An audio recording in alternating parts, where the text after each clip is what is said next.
चला तर मंडळी, आज आपण झटपट आणि चमचमीत असा मटर पुलाव बनवूयात। तर मटर पुलाव बनवण्यासाठी इथे आपल्याला तांदूळ एका वाटीने किंवा कपाने मोजून घ्यायचा आहे। तर इथे मी एक वाटी भरून बासमती तांदूळ घेतला। तांदूळमध्ये पाणी घालायचं आणि हाताने चोळून चोळून हा तांदूळ स्वच्छ 2 ते 3 पाण्याने धुवून घ्यायचा आहे। तर इथे मी तांदूळ आता 2 ते 3 पाण्याने धुवून घेतला। धुतल्यानंतर तांदूळमध्ये 1 ग्लास पाणी घालायचं आणि हा बासमती तांदूळ अर्ध्या तासासाठी भिजत ठेवायचा आहे। अर्ध्या तासानंतर गॅसवर एक कुकर ठेवायचे। कुकरमध्ये 2 चमचे तेल आणि 1 चमचा भरून बटर घालायचं। बटरमुळे आपल्या पुलावची चव मस्त लागते आणि तुम्हाला जर बटर नसेल वापरायचं तर तुम्ही बटरऐवजी इथे तुपाचा सुद्धा वापर करू शकता। आता तेल आणि बटर छान गरम होईपर्यंत आपल्याला फोडणीमध्ये घालण्यासाठी एका प्लेटमध्ये 1 दालचिनीचा तुकडा, 1 तेजपान, 3 हिरवी विलायची, 3 लवंग, 4 ते 5 काळी मिरी घ्यायची। त्यानंतर इथे आपल्याला 1 मसाला विलायची, 1 चमचा भरून मोहरी, 1 चमचा भरून जिरे, 1 चमचा भरून सोप घ्यायची आणि अर्धा चमचा इथे आपल्याला हिंग घ्यायचा आहे। तर आता हे सर्व घेतलेले खडे मसाले आपल्याला फोडणीमध्ये घालायचे आहेत। तर इथे कुकरमधलं तेल आणि बटर छान कडकडीत गरम झालं। आता यामध्ये आपले घेतलेले सर्व खडे मसाले घालायचे आहेत आणि मिनिटभर परतून घ्यायचे।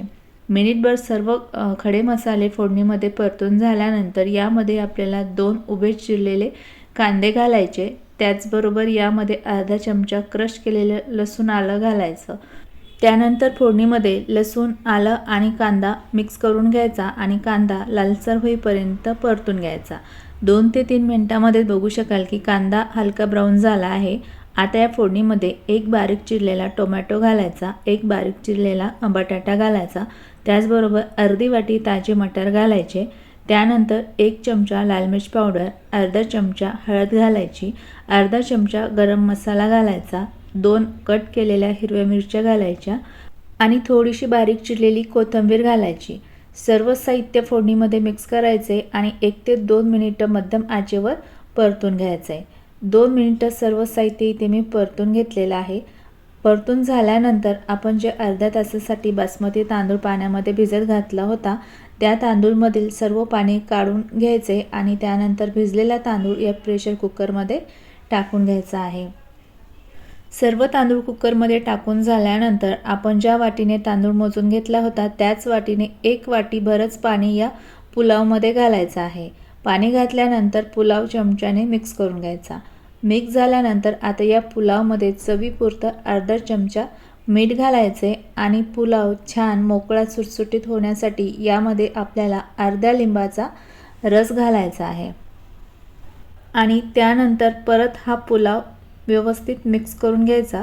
मिक्स झाल्यानंतर आता इथे आपल्याला या कुकरचं झाकण बंद करून घ्यायचं आणि मध्यम आचेवरती या प्रेशर कुकरच्या फक्त आपल्याला 2 शिट्ट्या काढून घ्यायच्या आहे। तर या ठिकाणी प्रेशर कुकरच्या 2 शिट्ट्या झाल्यानंतर इथे कुकर मी थोडा थंड करून घेतला।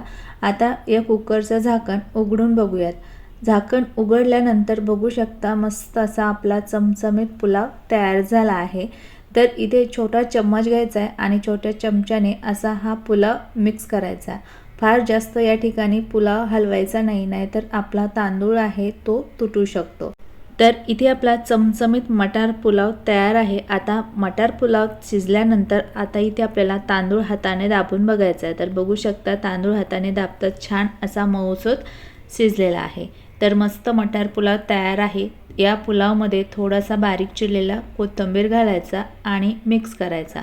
त्यानंतर गरमागरम मटार पुलाव आता सर्विंग प्लेटमध्ये काढून घ्यायचा आहे आणि हा मटार पुलाव तुम्ही दह्याच्या कोशिंबीर सोबत सर्व करू शकता। खूप छान लागतो।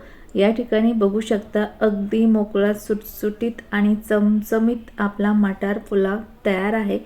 मस्त गरमागरम मटार पुलाववरती दह्याची कोशिंबीर घालायची आणि मस्त हा पुलाव एन्जॉय करायचा। चवीला भन्नाट लागतो। माझ्या पद्धतीने असा मटार पुलाव नक्की ट्राय करा, तुम्हाला खूप आवडेल। तर रेसिपी कशी वाटली कमेंटमध्ये नक्की सांगा। रेसिपी आवडली असेल तर रेसिपीला लाईक आणि तुम्ही अजूनही माझ्या चॅनलला सबस्क्राईब केलं नसेल तर प्लीज सबस्क्राईब करा।